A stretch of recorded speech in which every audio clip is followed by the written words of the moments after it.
Simone de Beauvoir est-elle toujours pertinente aujourd'hui? Quel est son héritage? Quelles sont ses limites aussi? Comment inclure les thématiques du genre et de l'intersectionnalité dans le féminisme d'aujourd'hui? Je discute aujourd'hui de toutes ces questions et bien plus encore avec une invitée spéciale. Claire Champenois, professeure à Audencia, que j'ai rencontrée lors de son cours sur le féminisme pendant mon master. Elle m'a ensuite suivie pendant plusieurs mois sur le développement d'Over the Rainbow, donc je suis ravie de pouvoir enregistrer cet épisode aujourd'hui avec elle. Nous allons ensemble discuter de ces thématiques clés du féminisme d'hier et d'aujourd'hui, en confrontant savoir académique et regard plus personnel. Vous pouvez écouter cet épisode en podcast sur toutes les plateformes d'écoute, mais aussi le regarder en vidéo sur YouTube si cela vous intéresse. J'espère que ça vous plaira. Bonne écoute! Bonjour à toutes et à tous, bienvenue dans cette nouvelle vidéo d'Over the Rainbow pour un nouveau format, donc avec ma prof. Nous allons parler ensemble de féminisme et en fait c'est parce que c'est donc Claire Champenois qui va se présenter et que j'ai connue en fait parce qu'elle a animé justement un cours sur le féminisme dans mon école à Audencia Sciences Com, donc que j'ai eu en cours il y a 1 an, en première année, en deuxième année de master. Et c'était hyper intéressant, j'ai appris plein de choses, on est vraiment revenu sur les fondamentaux du féminisme. D'ailleurs, on va pouvoir en reparler ensemble. Et on est resté en contact depuis et on s'était dit que ce serait sympa de faire une petite vidéo où justement on parle un petit peu féminisme, où on confronte un petit peu nos points de vue, voir nos différentes visions, ce qu'on peut s'apporter l'une l'autre sur le sujet. Donc merci déjà d'être là avec moi. Merci à toi de m'inviter voilà, pour cette Avec occasion. plaisir. Ouais. Ça va être très intéressant. Déjà, pour commencer, est-ce que tu peux te présenter un petit peu? Bien sûr. Donc, merci encore. Je suis ravie de faire ça. C'est une première pour moi. Ouais. Format original, expérience originale. Ça a été un plaisir de travailler avec toi aussi par la suite et de suivre tous tes projets que je trouve assez fabuleux. Voilà, un grand plaisir d'être là. Pour me présenter, oui, je m'appelle Claire Champenois, je suis donc professeure à Audencia. Plus spécifiquement, je suis dans le département entrepreneuriat, stratégie, innovation. Donc, ce cours sur le féminisme, c'est un cours un petit peu ovni dans mon Ouais. panel de cours. Je pense qu'on pourra en parler après, pourquoi je l'enseigne et quelle place ça peut avoir dans une école de commerce, on peut en parler. Et je l'ai enseigné parce que j'ai par ailleurs une formation de sociologie, j'ai fait une thèse en sociologie, donc c'est au croisement de différents intérêts. Voilà, donc on a fait ce cours, c'était un cours nouveau et assez inédit qui a été lancé pour la première fois avec ta promotion il y a 1 an, un peu plus d'1 an, 1 an et demi. Et ensuite, il y a eu une deuxième cohorte récemment, le mois dernier, qui a suivi un cours à peu près similaire. Trop bien. Et toi, du coup, tu as quand même un intérêt du coup pour le féminisme. Comment ça a commencé cet intérêt pour le féminisme?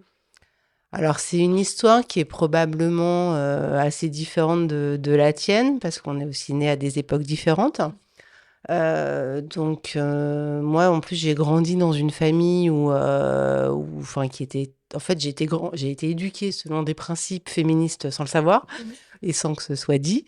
Donc, une famille assez égalitaire, avec des parents qui occupaient le même poste. Je n'avais pas de frère, donc je n'ai pas été soumise à une forme de différence d'éducation visible sous mes yeux. Ouais.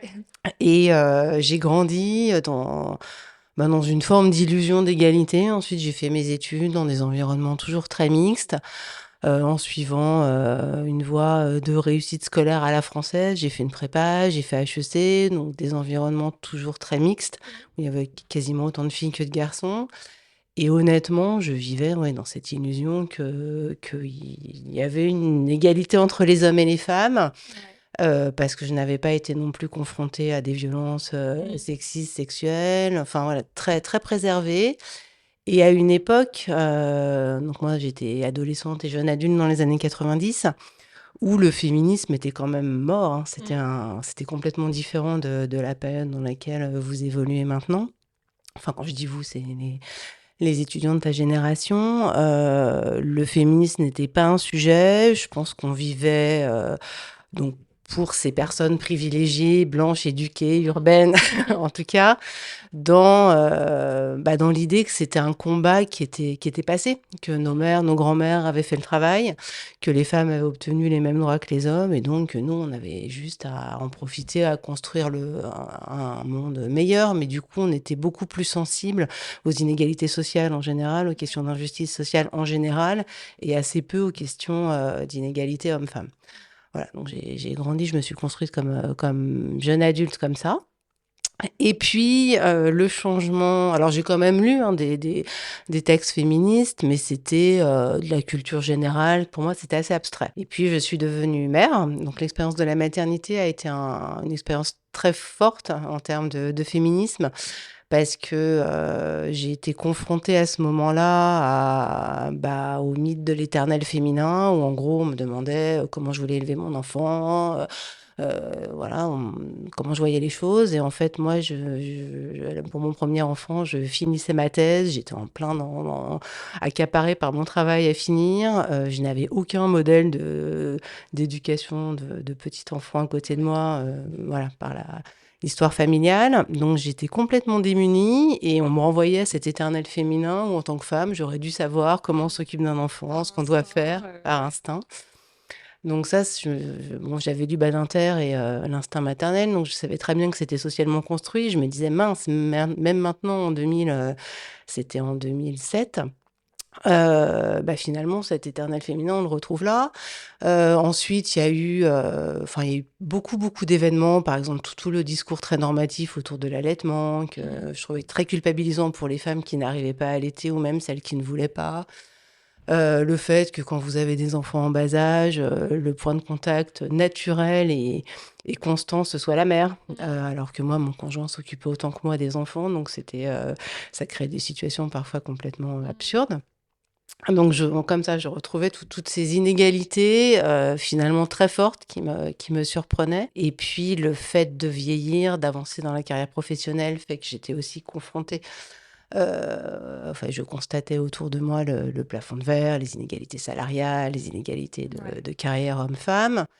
Et en fait, c'est vrai que les grossesses et les maternités, j'ai eu 3 enfants, donc ont été à chaque fois des grands moments de lecture féministe pour moi, où j'ai beaucoup lu différents auteurs dont on pourra parler.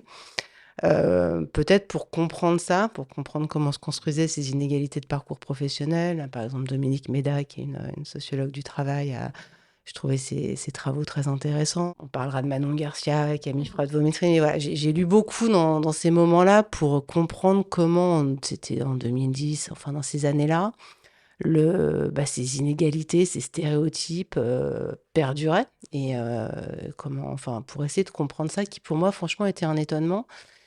Et puis ensuite est arrivé MeToo. Donc c'est sûr qu'on est arrivé dans un contexte qui était complètement différent, où la parole se libérait, où du coup, on s'est mis beaucoup à en parler aussi entre nous. Et l'expérience de la maternité chez mes amis ou mes connaissances et le contexte MeToo a fait que c'est devenu un vrai sujet de discussion. Donc entre toutes ces lectures, toutes ces discussions qu'on a pu avoir entre femmes, c'est sûr que j'ai beaucoup progressé dans ma réflexion et mes connaissances sur le sujet.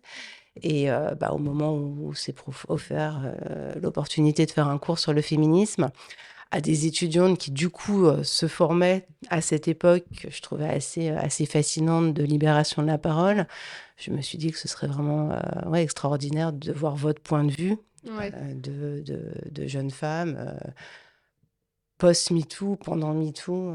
Voilà.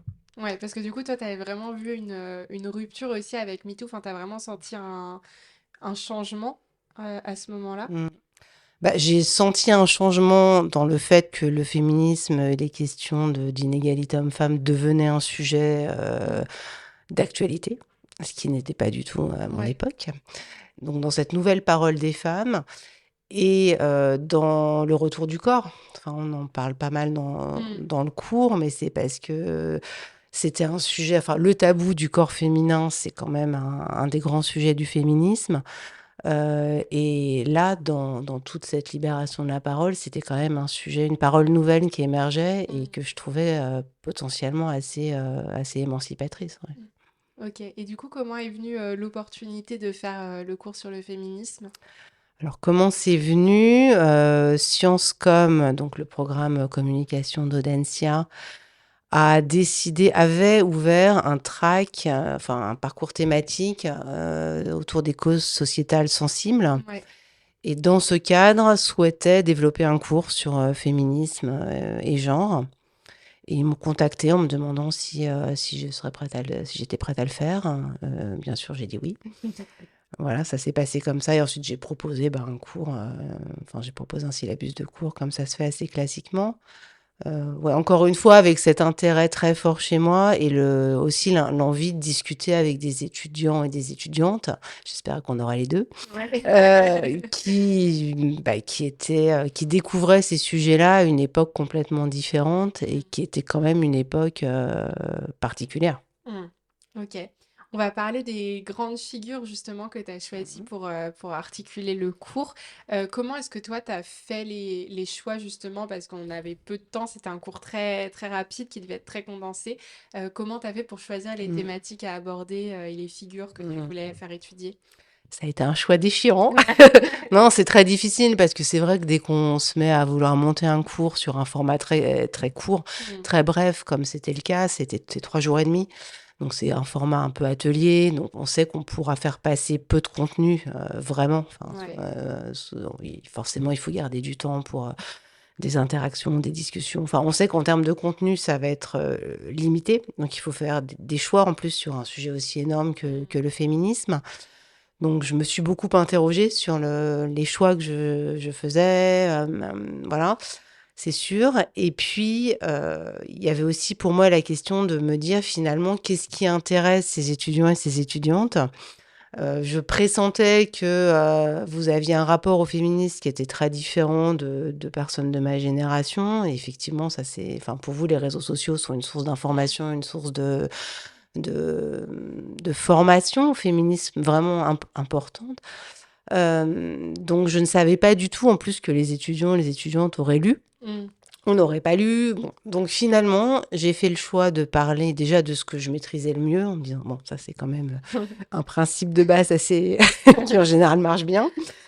Donc ça, c'était un critère et l'autre critère, c'était de se dire, finalement, si j'ai affaire à des étudiants, des étudiantes qui maîtrisent le sujet, qui sont engagés, comme des gens comme toi, hein, mais vous étiez plusieurs qui sont engagés, donc qui connaissent déjà beaucoup de choses, qui sont sensibilisés Mmh. à beaucoup de thématiques. Je vais essayer d'apporter quelque chose de peut-être plus académique, mais que peut-être ils et elles n'ont pas, qui est, les fondements, des fondements un petit peu plus, théoriques et surtout plus, sociologiques, anthropologiques, philosophiques, pour vous donner des lunettes, Mmh. qui permettent de regarder la réalité qui est celle d'aujourd'hui, dans laquelle vous vivez, mais avec peut-être des lunettes et des concepts qui permettent de décaler un peu le regard, de le décentrer ou de l'enrichir. Je trouve que ça résume bien en fait parce que Ouais. moi j'ai vraiment eu cette sensation, même en ayant déjà des bases sur le féminisme, que ça permettait d'avoir un regard un peu large sur ce qui existait, les différents courants de pensée, etc. Donc c'est vrai que j'ai trouvé ça très instructif à ce moment-là. Du coup, on va commencer sur Simone de Beauvoir, qui est quand même une icône dans le féminisme. Même si on va le voir, il y a aussi plein de limites.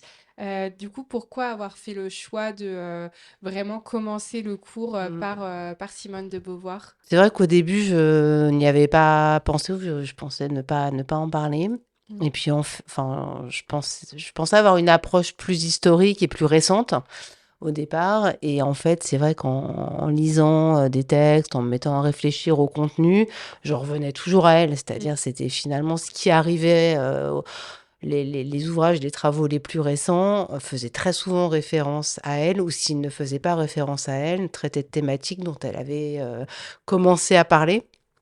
Donc et puis c'est quand même un ouvrage, c'est un ouvrage iconique, hein, ça a été publié en 1949, mais ça a été un succès de librairie, énorme. Je crois que c'est 22 000 exemplaires la première semaine. Ça a Mmh. été traduit en 80 langues, ça a été très inspirant pour toutes les militantes, des années 70 et c'est un livre qui est visionnaire. Donc en fait, ce qui m'a amenée à elle, c'est de me rendre compte que son influence, aujourd'hui était encore très grande chez certaines, féministes et autrices contemporaines. Mmh. Et puis de me rendre compte que certaines de ces idées étaient encore complètement d'actualité et que donc c'était, ça restait un fondement, qu'elle Mmh. était finalement, encore beaucoup d'actualité. Et qu'en plus, comme mon but, c'était de fournir une sorte de culture générale de base Ouais. aux étudiantes, aux étudiants, je me suis dit, voilà, le deuxième sexe, voilà, ça reste, même en 2022, Mmh. ça reste une référence. Et c'est bien de partir de là, quitte à voir effectivement tout ce qui s'est passé ensuite, mais ça reste quand même une première étape Ouais, une base, incontournable. quoi. Ouais. Mmh. Et justement, qu'est-ce qui est, aussi important, chez Simone de Beauvoir? Qu'est-ce qu'on apprend? C'est quoi les choses à Mm. retenir justement sur le deuxième sexe?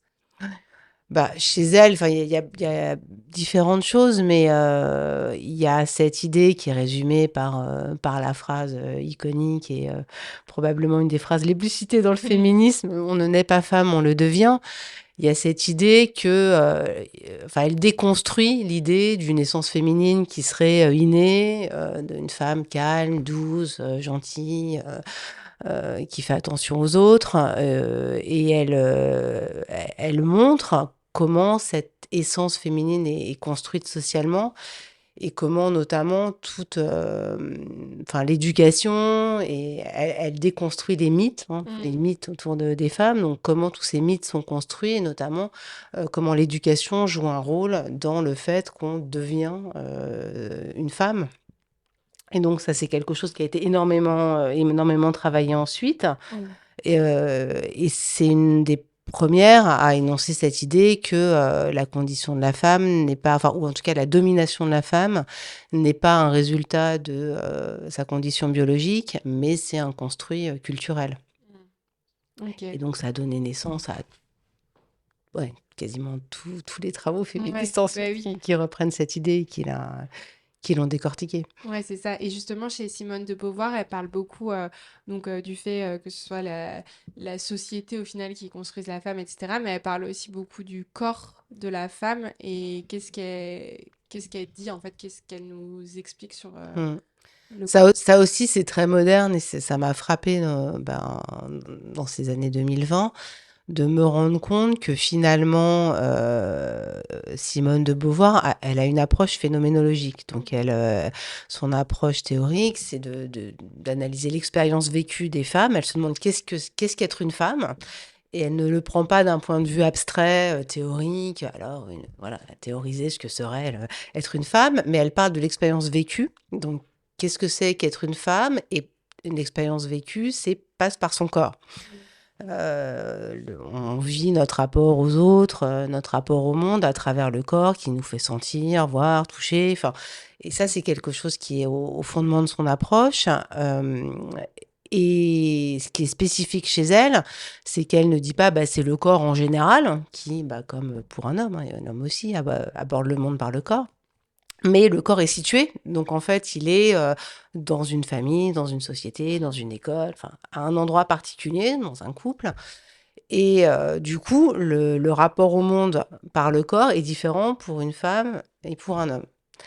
Et donc elle parle déjà, hein, de cette question du tabou autour des règles, autour de Mm. alors elle parle pas forcément de l'allaitement, mais elle parle du corps féminin, du fait que la femme heu, ne peut pas échapper à son corps ou en tout cas est fondamentalement définie en tant que sujet, comme l'autre, donc Ouais. regardée par l'homme, donc elle est toujours ramenée à son corps, à l'image qu'elle renvoie et comment elle est regardée et perçue par l'autre Mm.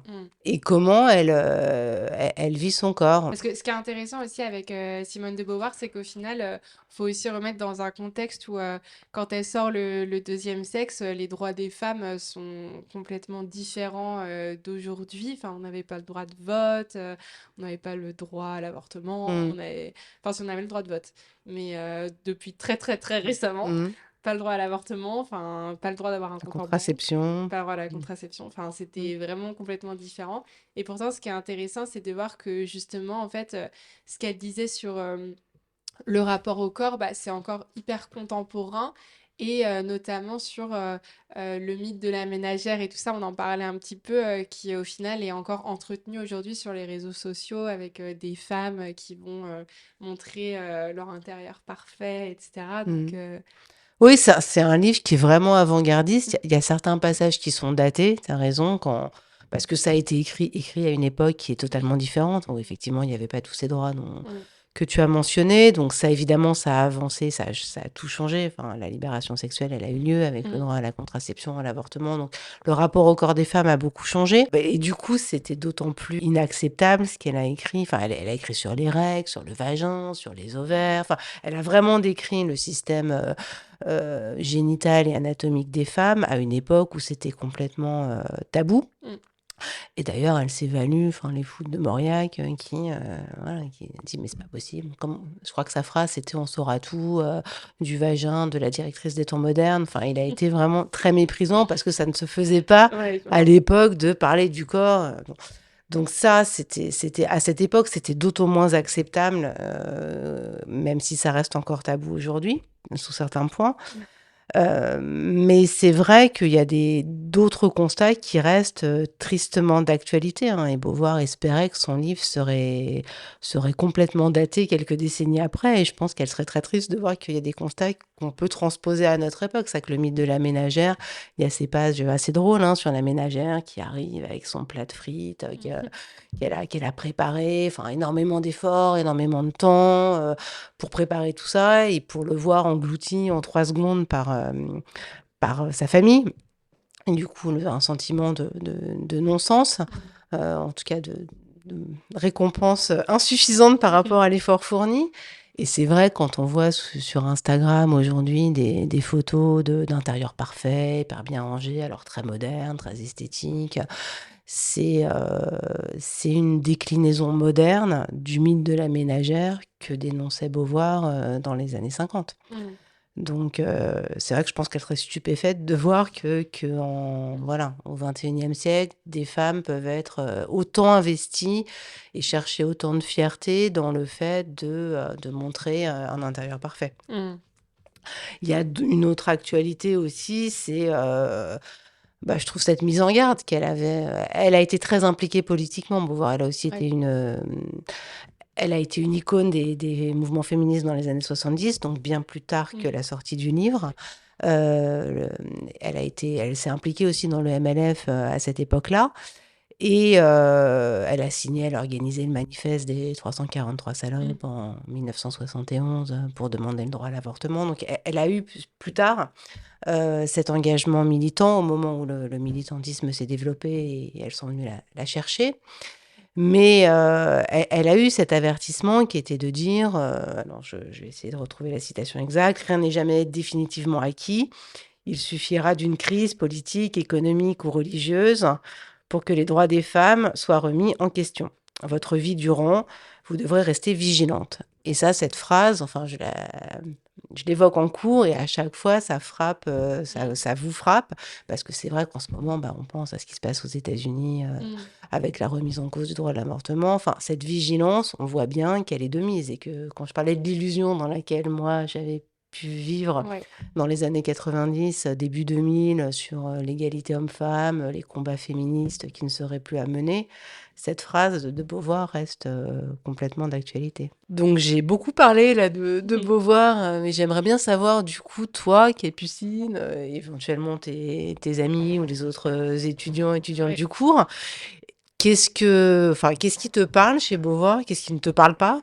Est-ce qu'il y a des éléments qui te semblent voilà, particulièrement pertinents, particulièrement évocateurs? Ouais, moi Beauvoir, je l'ai découverte pas par le deuxième sexe, que d'ailleurs je n'ai toujours pas lu, un peu la honte quand même, faudrait que je le lise. Mais je l'avais découverte par Mémoire d'une jeune fille rangée. Et du coup, je pense que je l'ai plus découverte aussi peut-être par son intériorité, comment elle a grandi et tout. Donc ça m'a donné aussi un autre regard sur elle. Et c'est vrai que je trouve que enfin, Simone de Beauvoir, c'est vraiment une icône pour tout un tas de sujets. Et effectivement, ça a été très courageux aussi de sa part à ce moment-là de parler de choses aussi taboues, notamment tout ce qui était sur le corps et tout ça.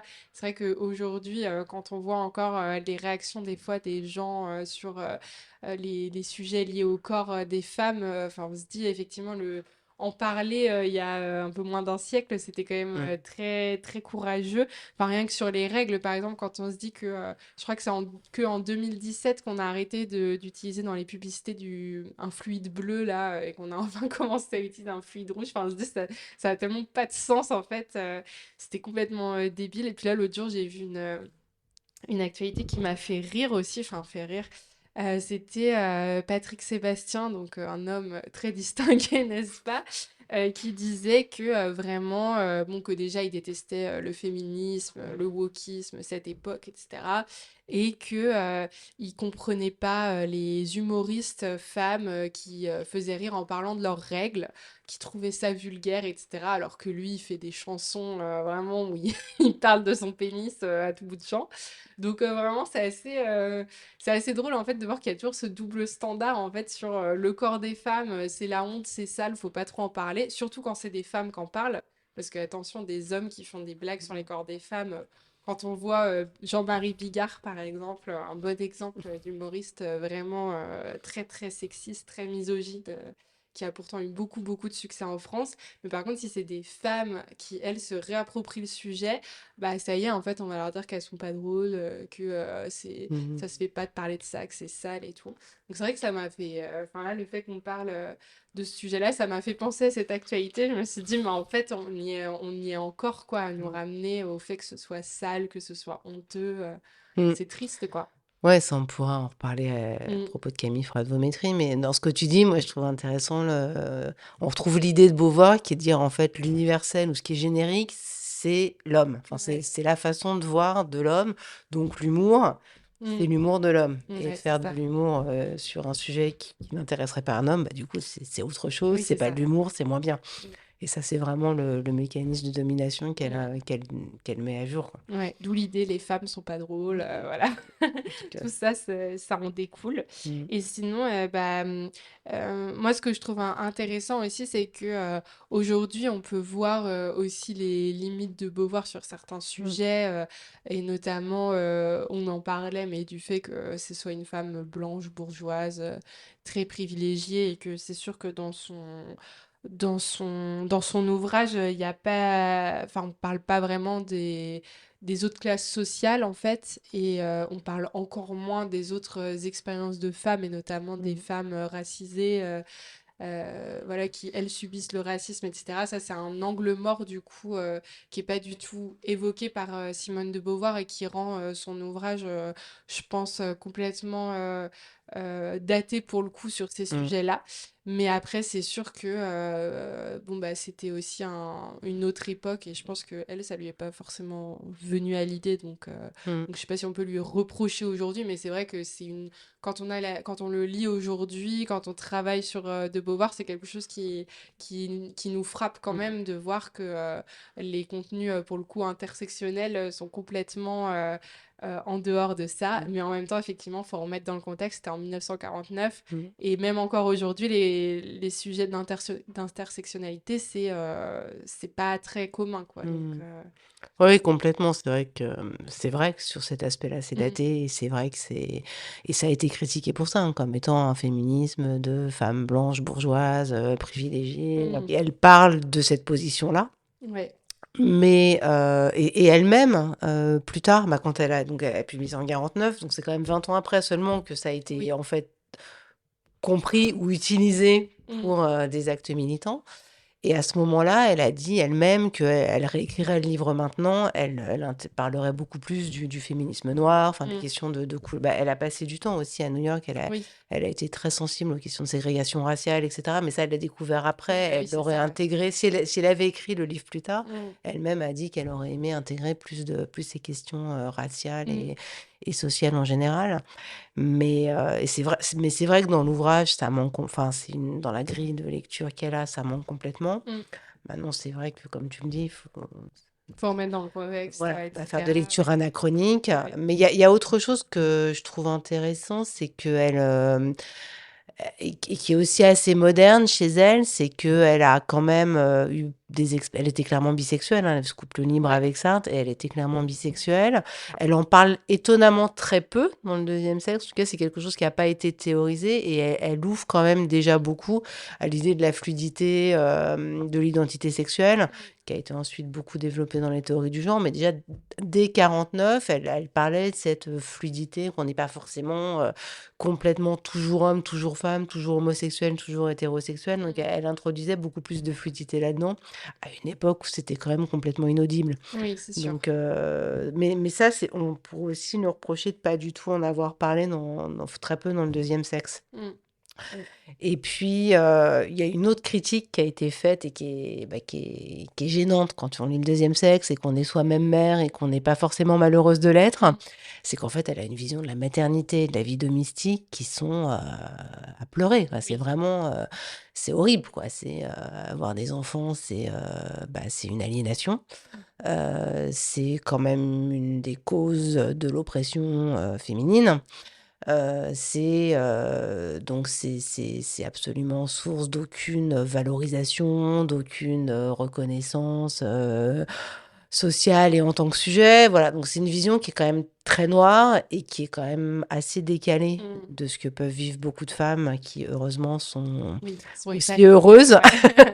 Ouais. Pas toujours, hein, pas tous Mm. les jours. C'est vrai qu'il faut pas tomber non plus dans l'image totalement idyllique de la maternité, mais c'est une image qui est quand même très très noire Mm. et caricaturalement pessimiste. Et du coup, des auteurs, par exemple, comme Camille Freud-Vaumétry, ont essayé justement de retravailler tout ça. Enfin, il y a eu après beaucoup de travaux pour essayer de penser cette expérience féminine sous un angle un peu plus positif et joyeux. Ouais, effectivement. Et puis après, il y a eu autre chose aussi qui est ressorti plus tard, c'est tous les scandales justement avec Sartre autour de la pédocriminalité.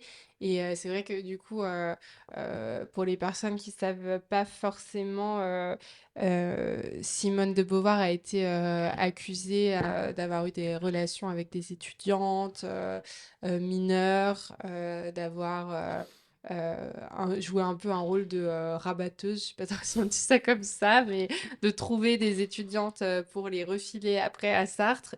Et ça, du coup, c'est vrai que c'est quelque chose qui lui est reproché et c'est totalement justifié.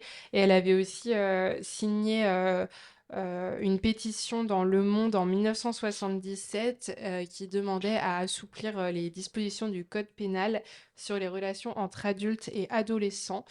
Et c'était une pétition qui avait été signée par plein de personnalités françaises, y compris Françoise Dolto, qui est quand même pédopsychiatre. Et c'est vrai que on parle souvent de la France comme étant un pays très complaisant avec la pédocriminalité. On le voit aussi avec les affaires autour de Gabriel Matzneff, qui reconnaissait, donc un écrivain très connu qui reconnaissait vraiment publiquement sa pédocriminalité et qui était invité sur les plateaux télé et acclamé, etc. Et là, il n'y a pas très longtemps, il y a un livre du coup d'une de ses victimes qui est sorti, qui s'appelle Le Consentement, qui a été adapté en film et tout ça. Et on voit encore, même si ça fait des années et des années que c'est arrivé, que voilà, il y a même pas de question de il a pas reconnu les faits, tout ça. Enfin, on sait que c'est vrai, et pourtant on voit que il y a beaucoup encore de défense et à ce sujet-là. Et du coup, c'est vrai que c'est intéressant de voir à quel point la France a vraiment un passif très compliqué avec ces sujets de pédocriminalité. Et du coup, y compris des figures féministes engagées sur plein de sujets comme Simone de Beauvoir ont pu être complaisantes avec ça. Et du coup, c'est vrai que descend aussi ça les descend aussi de leur piédestal de se dire elles ont pu tenir aussi ce genre de propos et avoir ce genre de relation complètement ignoble. Enfin, du coup, c'est vrai que ça met un petit frein aussi sur le fait d'idolâtrer Simone de Beauvoir. Non, mais idolâtrer, ouais, Mm, je pense que non, c'est pas la question. Effectivement, l'époque a changé, hein. Je pense qu'il y a mm, des comportements. Alors, j'étais pas là, je connais pas exactement, enfin, suffisamment le dossier dont tu parles pour avoir un avis vraiment éclairé, mais c'est sûr qu'il y a des comportements qui avaient lieu il y a 50 ans qui mm. sont maintenant jugés totalement intolérables ou Ouais. inacceptables.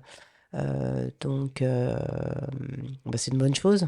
Et en même temps, c'est difficile de juger à l'aune de nos normes actuelles des comportements d'il y a 50 ans.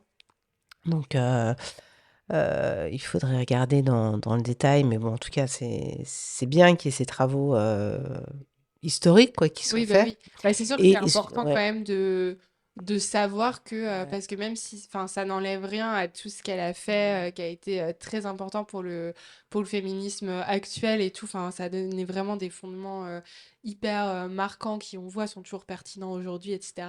Mais c'est vrai que je pense que c'est important aussi de pas effacer cette partie-là et aussi de dire bah ok elle a pu apporter des super choses. Par contre visiblement sur les droits des enfants et des adolescents c'était pas son truc quoi. Elle était Ouais, tout à pas fait. engagée là-dessus. Après, bon, alors c'est vrai que moi je l'ai abordé sous l'angle, tu vois, pour un cours. Bon, donc j'ai une lecture très intellectuelle de Oui, Beauvoir et j'ai pas un poster de Simone de ouais. Beauvoir dans ma chambre.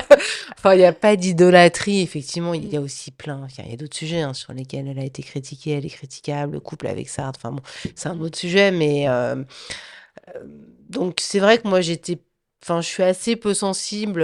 Je vois pas Simone de Beauvoir comme une idole ou Mm. même un modèle. Enfin, j'admire, c'est vrai, beaucoup le courage qu'elle a eu de dire ce qu'elle a dit à l'époque où elle l'a dit, dans le Ouais, c'est contexte où elle sûr. l'a dit. Ça, c'est vrai. J'admire aussi sa clairvoyance, de Mm. dire des choses vraies aussitôt. Voilà. Et après, c'est vrai, comme je te l'ai expliqué, moi, je suis retournée vers le deuxième sexe pour ce cours et en étant frappée quand même de l'actualité de certains Mm. constats.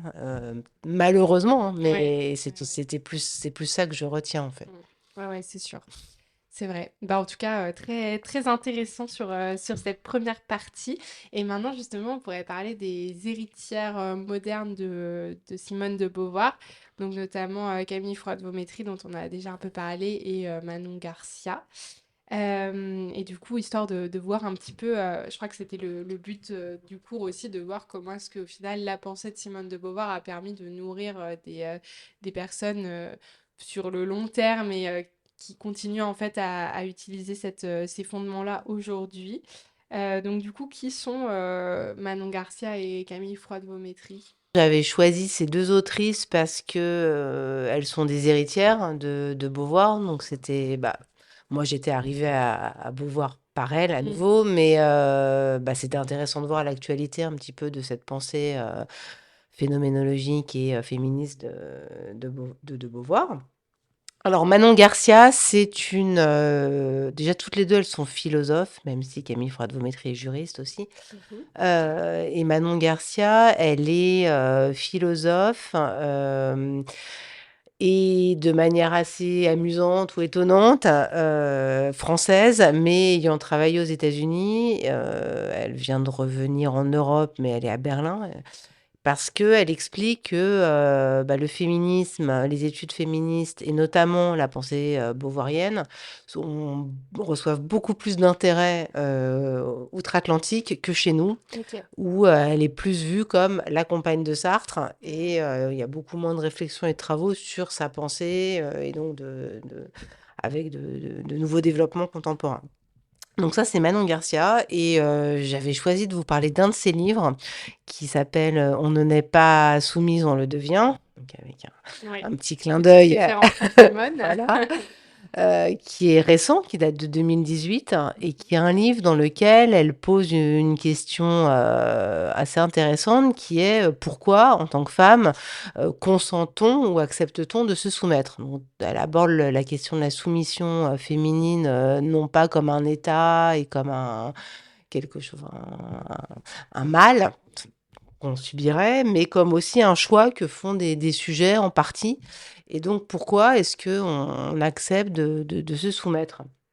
Et donc, elle revient sur des thématiques, évidemment, qu'avait commencé à analyser de Beauvoir et qu'elle réactualise sur le rôle de l'éducation, que les femmes sont socialisées à être douces, à être calmes, à être gentilles, à moins exprimer de colère, etc. Mais elle montre aussi que, il y a une ambiguïté, il y a une ambivalence dans la soumission parce qu'on a aussi des bénéfices, hein. Il y a aussi des bénéfices à se soumettre.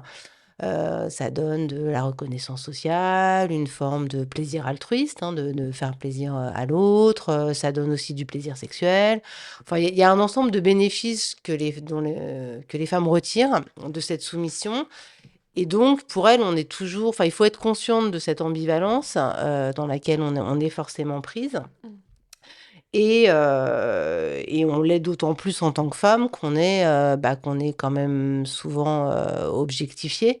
Donc voilà, on est perçu, on se perçoit par le regard de l'autre, comme objet. Donc là, on retrouve complètement une thématique beauvoirienne et du coup que cette soumission-là, on l'intériorise et on peut aussi la reproduire nous-mêmes, et inversement, on peut chercher à s'en émanciper. Mmh.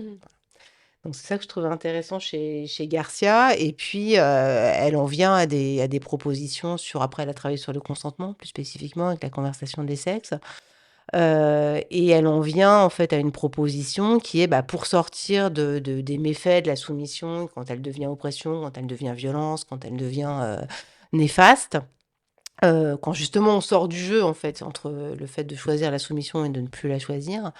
Elle, sa proposition, c'est de dire: «Il faut érotiser l'égalité». Donc sortir arriver à construire, d'autres référents et imaginer des relations où la femme ne serait pas juste, soumise et où l'égalité deviendrait quelque chose d'érotique.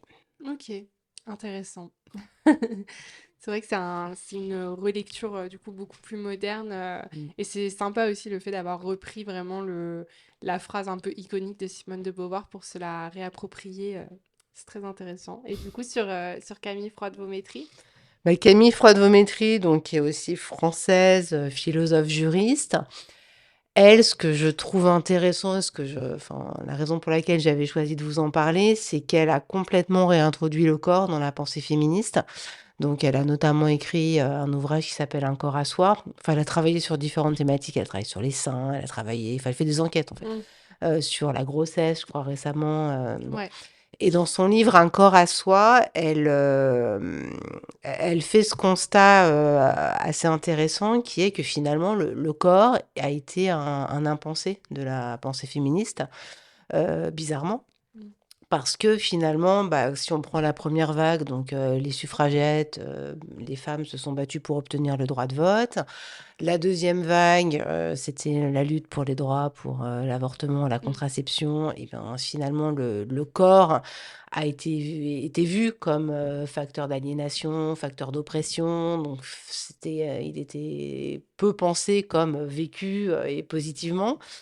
Et puis, ensuite, il y a eu les études sur le genre dont on reviendra, mais qui du coup ont décalé la question sur le genre, et sur l'identité sexuelle, et finalement elle dit: «Bah, le corps tel qu'il est vécu par les femmes éventuellement hétérosexuelles, c'est quelque chose qui est resté assez peu pensé». Alors elle étudie aussi pas mal, elle pose aussi pas mal la question dans le cas des transgenres. Mmh. Mais en tout cas, elle revient vraiment à cette idée c'est pour ça qu'elle est revenue à Beauvoir en disant: «Mais finalement, c'était déjà l'approche de Simone de Beauvoir de dire, bah, notre rapport au monde, il se fait par le corps et dans le cas de la femme, c'est encore plus fort que pour l'homme puisque, la femme ne peut pas, sortir de son corps ou ne peut pas est toujours en train de vivre son existence en vivant son corps». Mmh. Et donc elle revisite cette thématique en disant, bah, comment faire son livre, c'est, comment faire pour que les femmes reprennent possession, de leur corps sous toutes ses facettes, hein, les règles, le clitoris, le plaisir, les fausses couches, le postpartum, la ménopause, enfin je reprends un petit peu des sous-parties de son livre Mmh. et comment faire pour qu'elles puissent, s'approprier leur corps et le vivre pleinement. C'est ça sa question et son objectif. Donc elle va aborder comme ça toutes les thématiques, qui peuvent concerner le corps des femmes aux différents âges de la vie et au travers différentes expériences. Et elle parle par exemple, si je te donne un exemple, de l'adolescence Ouais. et du fait que, bah, à l'adolescence, les femmes, enfin les jeunes femmes et les jeunes hommes vivent les transformations de leur corps de manière assez différente. Tous les 2 s vivent des transformations corporelles et sont confrontés à leur corps, sexué.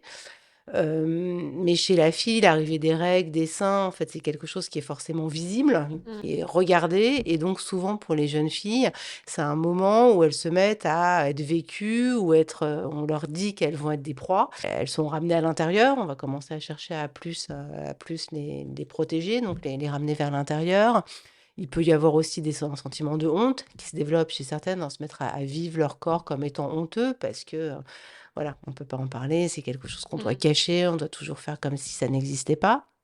Alors que chez le jeune garçon, c'est différent, il peut être aussi perturbé par tous ces changements, mais déjà il peut plus le cacher parce que les érections, c'est pas quelque chose, Mmh. qui est forcément visible, de tous.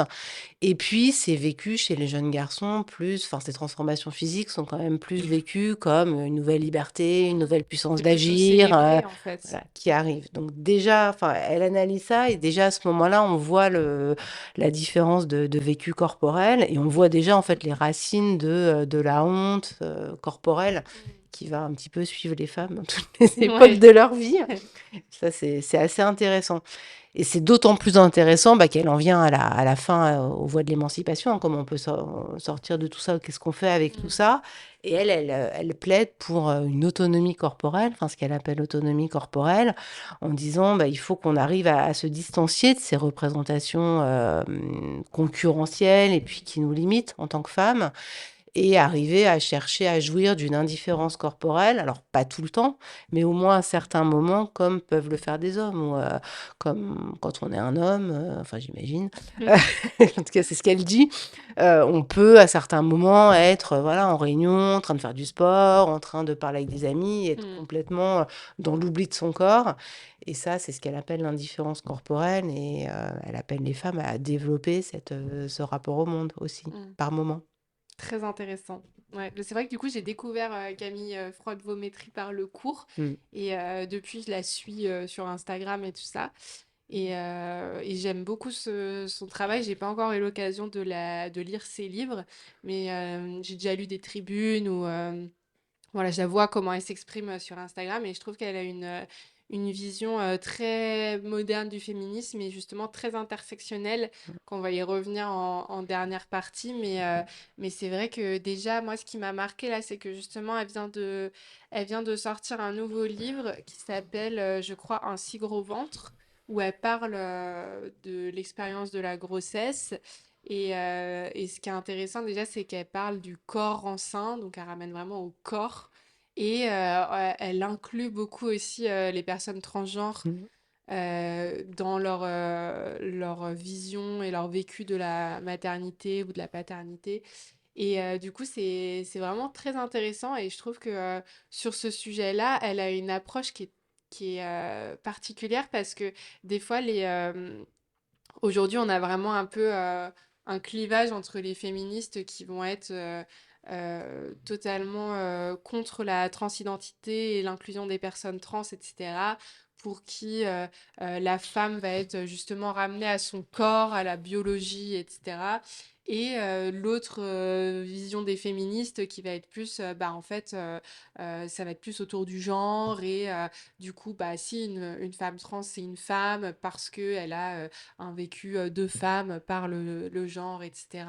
Et ce que je trouve intéressant, c'est que Camille Freud-Vométrie, elle parle à la fois du corps, justement, et du rapport très biologique qu'ont les femmes au corps, mais tout en incluant les personnes transgenres et en parlant aussi de leur expérience. Et elle est très engagée sur le sujet. Elle avait notamment pris la parole, il me semble, quand il y avait eu une polémique là avec je sais pas si tu avais vu, mais le planning familial avait fait une campagne de prévention où ils avaient inclus un homme transgenre en disant, je sais plus exactement ce que c'était, mais si vous êtes dans cette situation, nous on vous accueille aussi, enfin vous serez bien reçus au planning familial. Et il y avait eu toute une polémique en France parce que oh là là, on montre pas un homme transgenre, c'est n'importe quoi. Mmh. Enfin voilà, et où du coup il y avait plein de féministes qui étaient montées sur leurs grands chevaux en disant que ça y est, c'était pour invisibiliser les femmes, encore une fois, c'était toujours la même chose. Et où elle, justement, elle avait pris la parole, elle avait défendu aussi ça.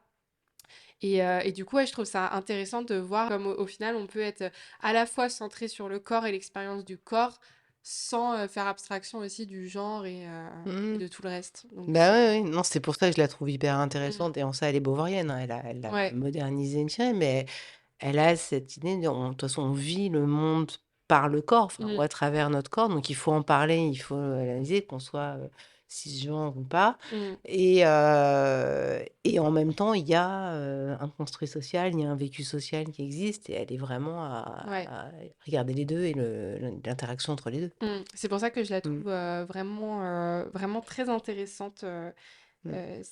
cette femme, et que j'aime beaucoup la suivre. Mmh. Donc, d'ailleurs, je me demande si elle ne suit pas Over the Rainbow. Il me Ah, semble que j'avais vu. bravo, bravo. Je lui enverrai C'est la bien. vidéo. Faudrait qu'on lui envoie la vidéo, voilà. Ouais. Mais c'est vrai que Camille Froideau-Métry, elle est très engagée sur les questions, enfin, elle a pris position clairement sur la question des transidentités, Mm. transgenres, en disant clairement que ce n'est pas parce que, enfin, elle dit d'où elle parle. Mm. Donc, voilà, elle est une femme blanche, cisgenre, hétérosexuelle, Mm. privilégiée. Mais, enfin, elle s'interdit ou elle dit justement, ça n'est pas parce que je suis dans cette position-là que je n'ai pas totalement choisi non plus, Mm. que je ne peux pas parler et me mettre à la place d'autres catégories. Et donc, elle revendique vraiment le fait de pouvoir parler d'autres situations qui ne sont Mm. pas la sienne. Et ça, enfin, ça nous renvoie à la question de l'intersectionnalité, mais c'est Oui. vraiment intéressant. Et oui, ça nous renvoie à notre rôle en tant que, bah, toi, influenceuse, blogueuse, moi, en tant qu'enseignante, voilà, à Mm. qui on parle, qui on fait parler, qui on écoute, à qui on donne la voix. Mm. Et bah, on en vient souvent à la réponse qu'on n'a pas envie de se limiter aux gens qui sont comme nous ou Bah oui, qui... c'est ça. Mm. Très intéressant. Et je sais pas si, là j'ai aucune idée, mais je sais pas si elle a déjà parlé aussi, parce que des fois il y a un angle mort sur le rapport au corps et les femmes, c'est aussi les femmes en situation de handicap. On n'en parle pas trop et elles sont très invisibilisées, et pourtant c'est plus vulnérable en termes de Mmh. violence sexiste et sexuelle notamment. Je sais pas si elle a déjà évoqué le sujet, ou si tu connais des féministes qui ont déjà traité cet Pas à angle-là. ma connaissance, mais bon, oui, c'est un vrai sujet. Dans les études intersectionnelles, Mm. c'est abordé. Je pense que c'est un sujet émergent. Non, il faudrait chercher. Mm. Pas de... Ouais, faudrait que je regarde ça, mais c'est vrai que c'est hyper intéressant, et c'est aussi un sujet auquel on s'intéresse de plus en plus. Et c'est vrai que, enfin, c'est là aussi qu'on voit l'évolution, où on voit qu'en fait, justement, on se rend compte que chaque expérience est complètement Mmh. différente, que chaque corps est complètement différent, que en fonction de la couleur de peau, du handicap, des origines, enfin, il y a tellement de choses de facteurs de discrimination et tout Mmh. ça. Et c'est vrai que sur les femmes handicapées, on en parle très peu. L'autre jour, j'ai interviewé une femme autiste pour mon podcast, là, dans un épisode qui est déjà sorti. Et c'était très intéressant aussi, elle, comment elle expliquait bah aussi le rapport à son corps, qui était très particulier. Et aussi le fait que, en fait, elle a été diagnostiquée autiste à 38 ans, Mmh. parce que le milieu médical est complètement passé à côté, parce que tout a été fait sur des hommes, et tous les critères de diagnostic ont été établis sur des petits garçons, et du coup, les petites filles sont jamais diagnostiquées. Enfin, Mmh. et c'est Ouais, aussi c'est très intéressant ce que tu Ouais. dis. Et c'est une thématique que moi j'ai découverte là dans le cours cette année avec Mm. la promotion suivant la tienne, où effectivement il y avait une étudiante qui était aussi qui a été diagnostiquée en termes de TDAH là, Mhm. très tardivement, justement parce que elle m'expliquait en fait déjà toute la connaissance scientifique médicale a été produite à partir de garçons. Mm. Donc, on a des données médicales uniquement sur des populations masculines. Or, sur les populations féminines, les symptômes sont un petit peu différents. Et ils sont différents aussi parce qu'elles ont été socialisées de manière complètement différente. Et donc, on leur a tellement appris à être plus calmes, Bah plus oui. douces, à plus Mm. maîtriser leurs émotions, que elles, en fait, les symptômes TDAH et apparemment sur l'autisme, c'est la même chose, sont beaucoup plus difficilement détectables. Mm. Donc, je sais qu'elle a fait un travail là-dessus parce qu'en fin de cours, je leur demande de Ouais. travailler sur un document, enfin de produire un document militant. Et elle a travaillé sur cette situation des diagnostics TDAH et autisme, qui en fait apparemment est beaucoup plus compliqué, donc beaucoup plus rare dans le cas des femmes. Mm. Ce qui fait que souvent, ça se produit très tard. Et donc, avec beaucoup d'années de souffrance et de mal-être qui auraient pu être évités parce Ouais, qu'on c'est ça. me racontait, enfin, souvent, comme c'est mal diagnostiqué, on donne plein d'autres médicaments Ouais. qui sont inadéquats. Mmh. Enfin bon, ça a des effets assez Bah oui. délétères. Ouais, c'est ça, la Maud, la femme que j'avais interviewée, elle a dû prendre, elle a été traitée pour tout un tas de trucs, y compris de la bipolarité, des choses comme ça. Elle a pris plein de médicaments qui, au final, bah, ne fonctionnaient pas et elle comprenait pas pourquoi ça fonctionnait pas. Et il a fallu attendre Mm. 38 ans pour que. Et parce que aussi, elle a été persévérante et elle a dit, moi, je pense qu'il y a quelque chose qui va pas.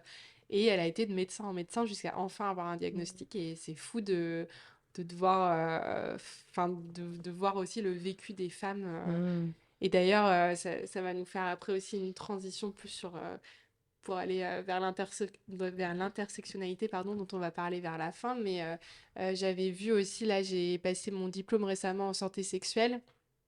Et on a eu des cours aussi un peu sur justement l'intersectionnalité, les discriminations et tout ça. Et c'est pareil aussi sur la santé des femmes noires.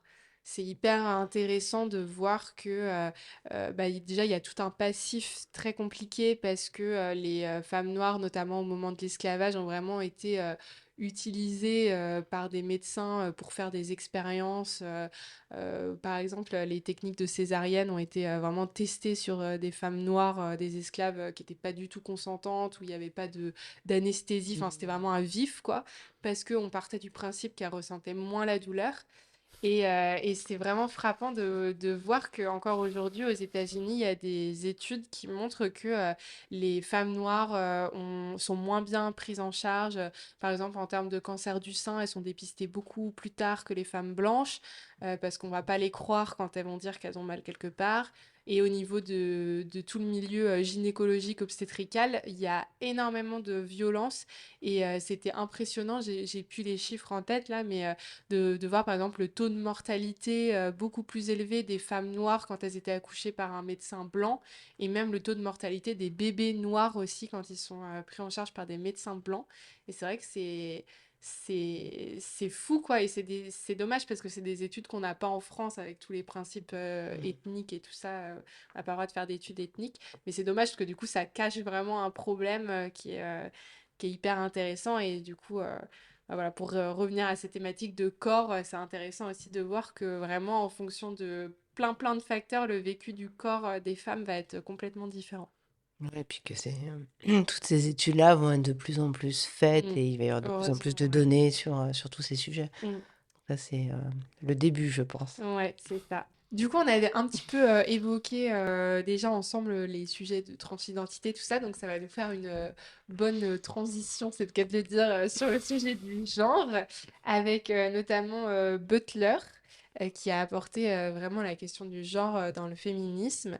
Est-ce que tu peux nous donner quelques informations, même si c'est un sujet très complexe, mais sur ce qu'a pu apporter Judith Butler? Ouais, alors Judith Butler, c'est vrai que c'est une autrice très compliquée à Mm. lire et voilà, et à mobiliser, mais qui est en même temps hyper intéressante, enfin qui n'est pas seulement pour le féminisme, hein, qui est vraiment une penseuse très très intéressante, y compris politiquement.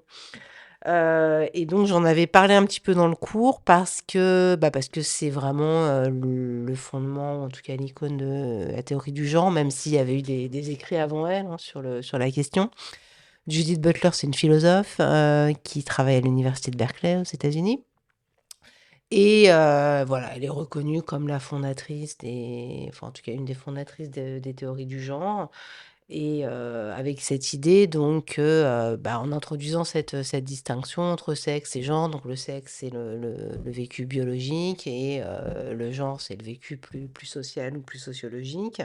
Il peut y avoir des non-ajustements entre les deux Mm. au niveau des individus.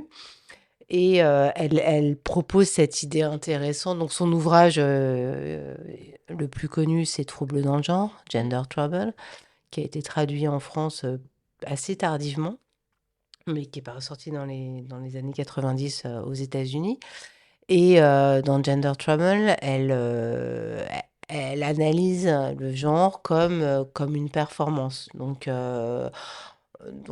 il n'y a pas d'identité femme. en soi, immuable, stable, mais on performe le genre, donc c'est-à-dire qu'on répète des attitudes, féminines, masculines, comme, croiser les jambes ou au contraire s'étaler et les non, justement ne pas les croiser du tout, un homme qui ne pleure pas. Bon, on répète ces attitudes qui sont des attitudes de genre, qui sont normatives. Il faut, un homme ne doit pas pleurer, ça n'est pas neutre et c'est ça qui performe le genre et qui lui donne une substance. Donc c'est ça qui est intéressant, chez Butler, cette idée du genre, comme quelque chose de performatif, qui est créé par des énoncés de langage et qui crée aussi des énoncés de langage. Et aussi, du coup, il y a cette idée intéressante chez elle de la fragilité, du coup, du genre, puisque ce sont des performances qui sont répétées. Mmh. Alors là-dessus, elle est quand même plus nuancée, hein, elle ne dit pas qu'on peut changer de genre comme de chemise, au contraire, il y a quand même une forme de enfin, c'est à une dimension normative, donc on est quand même assez contraint dans ce qu'on peut performer comme genre et on performe plutôt un genre masculin, plutôt un genre féminin, mais n'empêche qu'il y a quand même un jeu et que, en plus, c'est un jeu, donc qui se répète et c'est une imitation, sans modèle. Donc on va répéter des attitudes genrées, mais alors qu'on n'a pas de modèle. Donc, elle prend l'exemple, des drag queens. Elle prend ça comme, exemple, un petit peu extrême.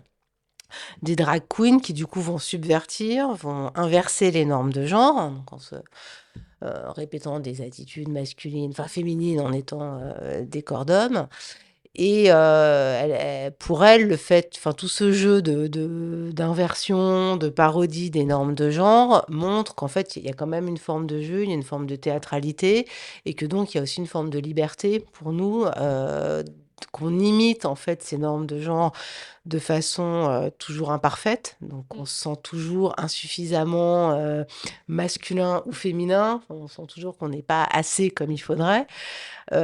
Et que, inversement, enfin, si une fois qu'on prend conscience de ça, ça crée quand même une forme de liberté, de possibilité d'émancipation Mmh. puisque ce sont des performances, qu'on est dans un jeu de répétition, sans modèle et où on n'atteindra jamais la perfection. C'est vrai que moi, quand j'avais travaillé là sur mon mémoire sur le sujet du coup, de la représentation des violences conjugales, enfin des victimes de violences conjugales en médias et communication, j'étais tombée dans mes recherches sur des travaux autour du genre, justement, et qui montraient qu'en France, on avait beaucoup de mal avec rien que le terme de genre, en fait, on avait du mal à l'utiliser dans des écrits institutionnels et tout ça. On se refusait beaucoup à Mmh. utiliser le mot genre.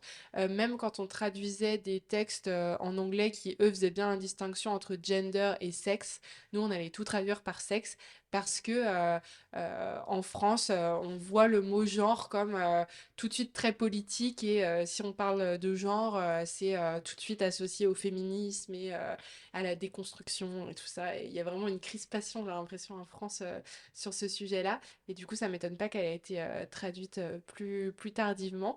Et c'est vrai que là, actuellement, on voit en ce moment, c'est le grand sujet du moment sur la transidentité, le genre, la fluidité de genre, les personnes non binaires. Et je trouve il y a vraiment un peu une panique morale en France autour de ces sujets-là. Et c'est assez inquiétant et ce que enfin, enfin, déjà, je trouve ça fou de voir vraiment, comme je disais tout à l'heure, un gros clivage en fait entre les féministes sur ce sujet-là. Et en fait, c'est assez inquiétant aussi de voir que là, la transidentité actuellement est vraiment traitée comme l'homosexualité dans les années 70-80. Donc après, on se dit peut-être que ça va se calmer avec le temps, mais c'est vrai que Mmh. je trouve qu'il y a beaucoup de parallèles entre quand on voit des fois des vieux, euh, des extraits à télé ou autres, où on voit les gens qui disaient non, mais les homosexuels vont pervertir nos enfants, si on leur parle d'homosexualité, ils vont devenir homosexuels. Et j'ai l'impression qu'aujourd'hui, il y a quand même un peu moins ça, même s'il y a encore des personnes qui le pensent. Et là, en ce moment, c'est vraiment la transidentité, quoi. Faut surtout pas dire que ça existe, parce que si on en parle, tous les enfants vont devenir transgenres. Enfin, c'est un peu cette panique-là, et je trouve ça, enfin, oui, je trouve Mmh. ça assez Ouais, intéressant de... Mais enfin, ce que tu dis me fait penser à un malentendu qu'il y a eu aussi souvent sur Butler, où elle a été très très attaquée, hein. Ça a été hyper violent, en partie Mmh. pour ce que tu évoques. Mais il y avait un malentendu en France qui était que elle a été accusée d'être communautariste, je vais peut-être mal rapporter les termes, mais en gros l'idée c'était elle défend les identités, voilà, homosexuelles, transsexuelles, etc. Alors qu'elle c'était tout l'inverse, c'est-à-dire que justement dans le contexte américain, elle était en train de dire il faut sortir de ces identités très communautaires qu'on a aux États-Unis pour penser le genre comme quelque chose de fluide dans lequel un individu peut avoir différentes positions, y compris dans sa vie, et c'est pas des catégories comme ça immuables qui font Mmh. une identité. Donc je pense que ça joue. En France, on a l'impression que si on parle de transgenre ou même d'homosexualité à un moment, ça devient une catégorie immuable et Mmh. ce sont des gens totalement différents de nous, Ouais. alors que c'est pas du tout la pensée de Butler. Mmh. C'est beaucoup plus nuancé et beaucoup moins identitaire que ça. Mmh. OK. Et du coup, ça nous fait une bonne transition sur Mm. la dernière partie, puisque du coup, j'aimerais bien qu'on finisse par parler d'un féminisme un peu plus intersectionnel. Le principe de l'intersectionnalité, justement, c'est de montrer, en fait, on en parlait un petit peu, mais avoir conscience des privilèges, avoir conscience de toutes les formes de discrimination qui peuvent être vécues, savoir que être une femme blanche, sans handicap, hétérosexuelle, bourgeoise, ça n'a rien à voir avec être une femme noire, lesbienne, handicapée, d'un milieu précaire. Enfin, et du coup, c'est vrai que on a de plus en plus ces visions autour du féminisme intersectionnel qui émergent et c'est très intéressant. D'où aussi le fait que certaines figures féministes comme Beauvoir, on en parlait, puissent sembler un petit peu vieillottes par certains aspects. Et du coup, ça amène aussi à certaines critiques de certaines branches du féminisme, et notamment, on en parlait justement pendant le cours du féminisme très libéral, très girl boss, où je pense qu'en fait, il y a beaucoup de femmes qui rentrent dans le féminisme par ce biais-là, parce que du coup, c'est un biais qui est quand même assez bien accepté socialement, d'être une femme qui réussit, qui est entrepreneuse. Enfin voilà, ce genre j'ai l'impression que ça, c'est quelque chose qui est assez valorisé maintenant, et du coup, c'est une porte d'entrée assez facile dans le féminisme, mais dans un féminisme du coup qui reste assez restrictif sur tout un tas de sujets, et qui finalement, si on va pas plus loin, peut mener à d'autres oppressions, parce qu'au final on peut se retrouver à être une femme une femme chef d'entreprise qui va asseoir sa domination et son ascension sociale sur d'autres femmes plus précaires Mm. qu'elle, etc. Du coup, c'est intéressant aussi de voir comment est-ce qu'on reproduit des fois des mécanismes de Mm. domination. Et c'est vrai que moi, je pense que j'ai eu toute une partie d'entrée dans le féminisme via ce côté-là, et où après, je me suis rendu compte de toutes les limites. Et c'est quelque chose qui est très reproché aussi à certaines féministes actuellement, qui on va reprocher de ne pas être assez intersectionnelles et d'être trop dans leur truc de girl boss, etc. Je sais pas si toi, t'as déjà entendu parler de ces mouvements-là, girl boss, tout ça. Mm. Ce que t'en penses? Ouais, beaucoup et par vous, hein. Mm. Ça a beaucoup émergé des discussions que j'ai pu avoir avec les étudiantes et les étudiants. Euh, du coup, peut-être pour reprendre sur l'intersectionnalité avant de passer à la Mm. girl boss, c'est effectivement, tu m'avais demandé, mais pourquoi on n'a pas parlé plus d'intersectionnalité? C'était juste un Mm. petit moment à la fin dans le cours, et c'est vrai que ce serait le prolongement naturel, quoi, de dire, bah Mm. voilà, Beauvoir, il y a le fondement, des développements modernes, par exemple, Garcia, Freud, Vométrie, et maintenant, enfin, et du coup, bah, prendre en compte tous les autres facteurs, ce serait le point d'arrivée logique, en tout cas Ouais. l'étape suivante, parce que c'est quoi l'intersectionnalité? Enfin, si on pense à Kimberly Crenshaw, qui est une des grandes fondatrices de ce concept, c'est C'est ce qui permet de complexifier en fait l'analyse des formes de domination. Donc, il n'y a pas qu'une domination des femmes par les hommes, mais le fait d'appartenir à une classe sociale défavorisée, bah, c'est aussi une forme de... Enfin, ça crée des mécanismes de domination. Il y a donc la classe, il y a le genre, mais il y a aussi la race, hein, la couleur de peau. Et puis on peut rajouter le handicap, l'âge. Enfin, il y a plein de facteurs comme ça qui peuvent jouer, qui sont d'autres facteurs de domination. Et ils se conjuguent. Et ce qui est intéressant dans l'intersectionnalité, c'est qu'on va regarder qu'est-ce que ça produit. Et en fait, c'est pas additif, c'est pas une femme plus noire, plus Mm. handicapée. Et c'est pas, enfin, ça reproduirait trois formes de discrimination par ailleurs. Ça peut se combiner. Ça crée des effets particuliers et parfois ça peut être positif, hein. Par exemple sur les violences policières, le fait d'être une femme quand on est noir, c'est plutôt positif par rapport au fait d'être un homme. On a moins de chances statistiquement d'être victime de violences policières quand on est une femme noire Oui, que quand par on est un rapport à homme un noir. homme noir, Voilà. ouais. Donc c'est tout ça. Et c'est vrai que c'est intéressant parce que ça donne... Enfin, ça complexifie le regard. Donc du coup, c'est aussi compliqué à aborder Ouais. et à enseigner et à manipuler parce que du coup, on a plein de facteurs comme ça et c'est très compliqué de tirer des conclusions ou d'analyser tout ça dans un temps imparti.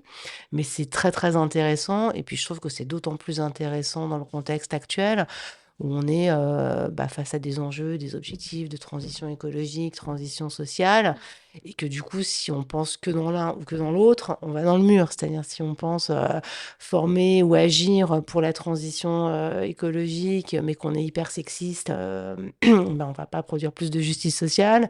Et si on agit en faveur des femmes ou de l'égalité homme-femme, mais qu'en même temps, on est complètement en train d'augmenter ses émissions de carbone, de tuer la biodiversité, ben on va créer d'autres formes d'injustice sociale et de problèmes sociaux. Donc, avoir cette sensibilité au fait qu'il y a, même si on se concentre souvent sur un problème, une question, et bien, garder en tête le fait qu'à côté, il y a d'autres facteurs et qu'on peut les avoir en tête. Et donc, quand on est féministe, de se dire, bah, est-ce que comme toi, comme tu dis, donc j'ai cette activité militante féministe, bah, de temps en temps, de se demander, OK, et la classe sociale joue quel rôle dans ce cas-là, la santé, l'âge, et d'introduire ces questions parfois pour revisiter des questions.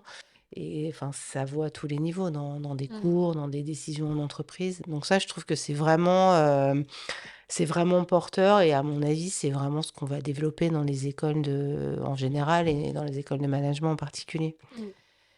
Et sur les girl boss, Ouais. alors j'ai découvert tout cet univers qui est quand même très réseaux sociaux, hein. Oui. C'est quand même beaucoup des mouvements de femmes je vais pas expliquer, tout le monde le sait, mais moi, Mm. ce que j'ai compris, c'est que c'est quand même des femmes qui se mettent en avant sur les réseaux sociaux avec ce discours girl boss, hein, girl power, mais girl boss. Bon, c'est pas Sheryl Sandberg, mais c'est quand même vraiment cette icône-là.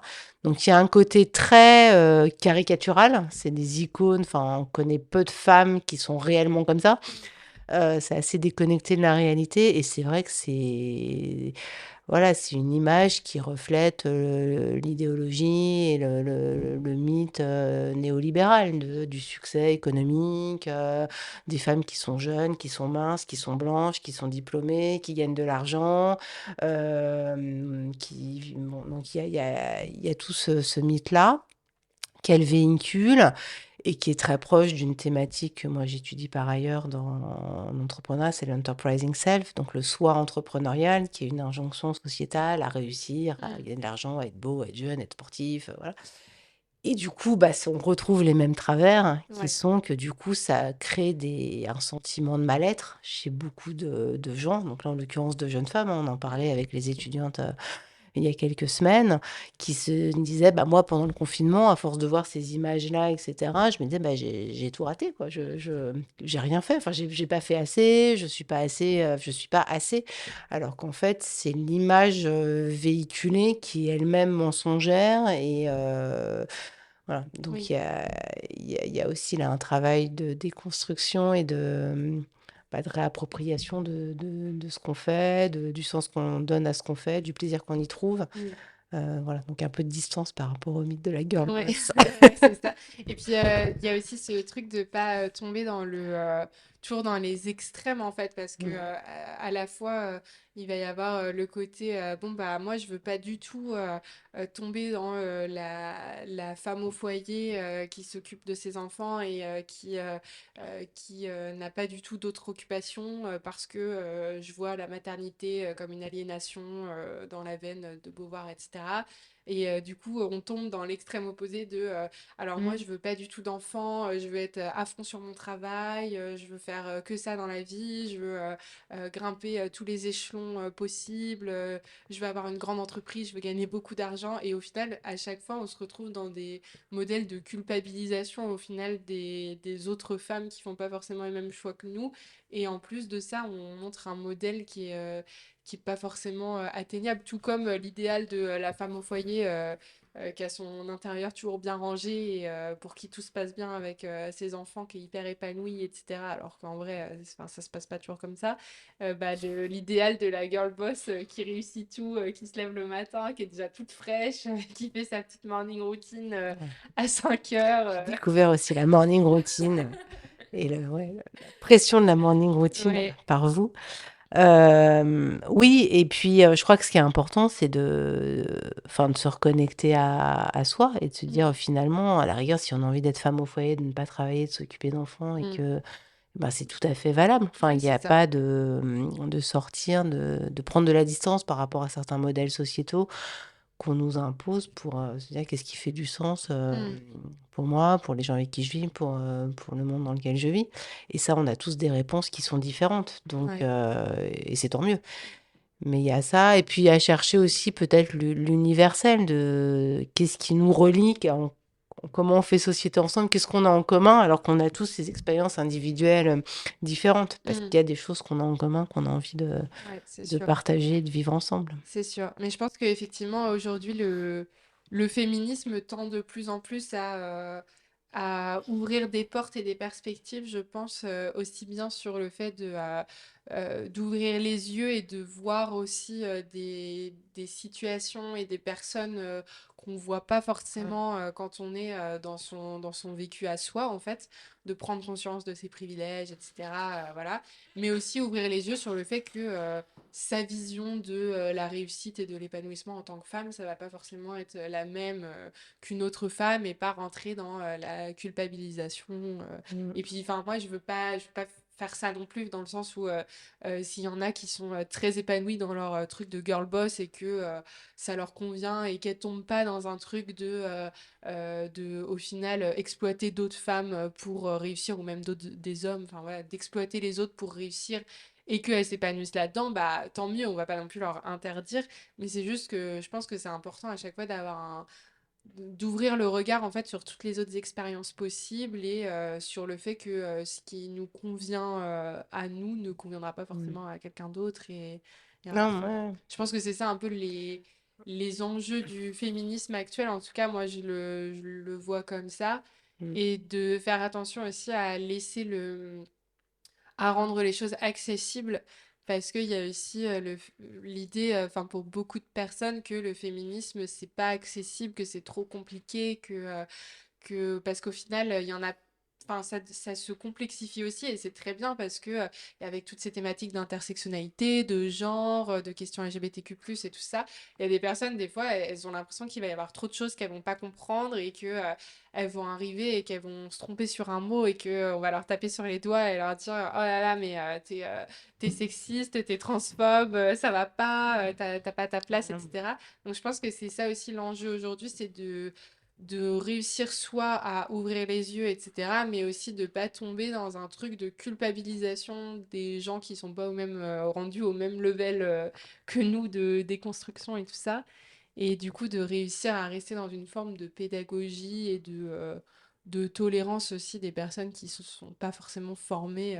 Enfin, en tout cas, moi, c'est vraiment ma vision et c'est aussi ce que j'essaie de faire avec Over the Rainbow, c'est de garder un œil pédagogique et tolérant aussi sur les gens qui pensent pas à 100% comme moi. Enfin, je suis des féministes très intersectionnelles et je suis aussi des féministes qui sont un peu plus girl boss et tout ça. parce que je trouve ça intéressant aussi de comprendre en fait comment est-ce qu'elle fonctionne. Oui, mais ce que tu dis, ce qui est intéressant, c'est d'arriver à se décentrer, quoi, de Mm. sortir Ouais, c'est ça. de sa position, son point de vue, sa situation, bah, toi, de jeune femme Mm. blanche, etc., pour voir bah, les Tout autres ce qui expériences existe, et ouais. les autres visions. Et ça, c'est Mm. ça que si le féminisme peut permettre ça. Tu dis, c'est vrai, c'est vrai que je l'avais senti en cours, hein, chez plusieurs étudiantes. On avait aussi des garçons hein, qui étaient peut-être moins actifs, enfin moins engagés, mais en tout cas très, très actifs dans le cours. Il y avait parfois cette espèce d'académisme ou de peur de ne pas Mm. utiliser le bon mot et tout, qui, moi, m'étonnait vraiment parce que pour moi, le féminisme, c'est simplement une sensibilité, un souhait qu'il y ait une égalité entre hommes et femmes, mais en fait, qui s'inscrit dans un désir de justice sociale au sens large, quoi. Mm. C'est juste une manifestation. Et si on arrive à créer plus d'égalité entre hommes et femmes, on est dans une société où on arrive à créer plus d'égalité tout court. Donc, j'ai du mal à comprendre aussi qu'il y ait autant d'étudiantes qui disent: «Ah là, on peut pas dire qu'on est féministe, il y a plein de gens qui veulent pas se dire féministes», alors qu'on en parle tous les jours. Et on en Oui. parle tous les jours, c'est un sujet du quotidien, mais on peut pas dire qu'on est féministe. Mm. Bah, il y a encore beaucoup de peur aussi autour du mot féministe et de fausses croyances. Mmh. Quand on dit je suis féministe, il y a des gens qui pensent que directement ils ont en tête l'imaginaire féminin, manifestation, alors que c'est pas que ça, c'est une partie du Mmh. féminisme qui existe et c'est important qu'elle existe, mais c'est pas que ça du tout, quoi. Et c'est vrai que moi, ça me fait rire quand je me présente à chaque fois que je dis je suis militante féministe. Ça me fait rire des fois de voir la tête des Elle va gens. se mettre toute nue. C'est ça, ils disent, oula, qu'est-ce qu'elle va faire? Mais vous détestez les hommes, du coup. Et non. Enfin, voilà, Oui, c'est ça, oui. il y a Bah, il y a beaucoup des de hommes fausses féministes, croyances. hein, il y a des femmes misogynes, c'est Ah bah oui, mmh. c'est ça.